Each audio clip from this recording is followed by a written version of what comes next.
नदी के किनारे एक छोटा सा गांव था जिसका नाम था सत्यानगर। वहाँ के लोग सरल, मेहनती और ईमानदार थे। उसी गांव में रामू नाम का एक लड़का रहता था। रामू गरीब किसान का बेटा था, लेकिन उसकी बुद्धिमानी और ईमानदारी पूरे गांव में प्रसिद्ध थी। रामू का सपना था कि वह एक दिन अपने गांव का सबसे अच्छा किसान बने, पर उसके पास संसाधन और साधन बहुत कम थे। फिर भी वह अपने पिता के साथ खेतों में दिन रात मेहनत करता था। एक दिन रामू जंगल से होकर अपने खेत की ओर जा रहा था। रास्ते में उसे एक चमचमाती सोने की थैली मिली। थैली भारी थी और उसमें बहुत सारे सोने के सिक्के भरे हुए थे।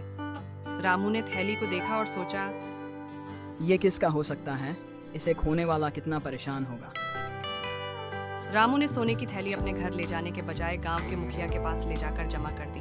उसने मुखिया को पूरी घटना बताई और कहा, ये थैली किसी की अमानत है, कृपया इसे सही मालिक तक पहुंचाएं। मुखिया ने रामू की बात सुनी और उसे धन्यवाद दिया, लेकिन उन्होंने सोचा कि क्या रामू वास्तव में इतना ईमानदार है। मुखिया ने रामू की परीक्षा लेने की योजना बनाई। अगले दिन मुखिया ने गांव वालों को बुलाया और घोषणा की, ये सोने की थैली किसी की है। जो अपना दावा करेगा उसे ये दी जाएगी, लेकिन अगर कोई झूठ बोलेगा तो उसे दंड मिलेगा। गांव के लोग सोचने लगे कि यह थैली किसकी हो सकती है।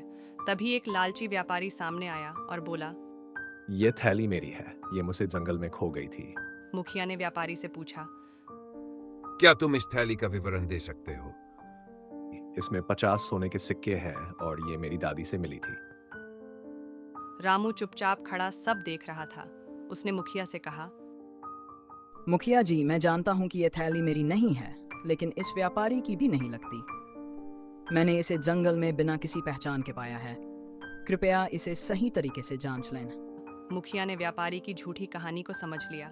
उन्होंने रामू से पूछा, तुम्हें कैसे पता चला कि ये व्यापारी झूठ बोल रहा है? रामू ने जवाब दिया, अगर ये थैली वाकई इसकी होती तो इसे ठीक ठाक याद होता कि इसमें कितने सिक्के हैं और थैली कैसी दिखती है, लेकिन इसने गलत विवरण दिया। मुखिया ने थैली खोलकर सिक्के गिने तो उसमें 70 सिक्के थे, ना कि 50। व्यापारी का झूठ पकड़ में आ गया।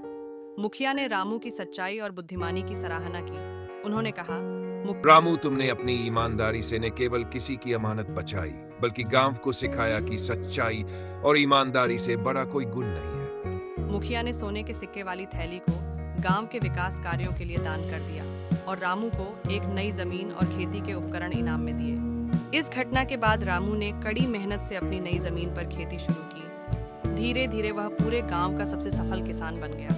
रामू की ईमानदारी और मेहनत में उसे वह सब कुछ दिया जो वह चाहता था। इस कहानी से हमें यह सीख मिलती है कि ईमानदारी और सच्चाई का फल हमेशा मीठा होता है। भले ही शुरुआत में चुनौतियां हों, लेकिन अंत में सच्चाई की ही जीत होती है।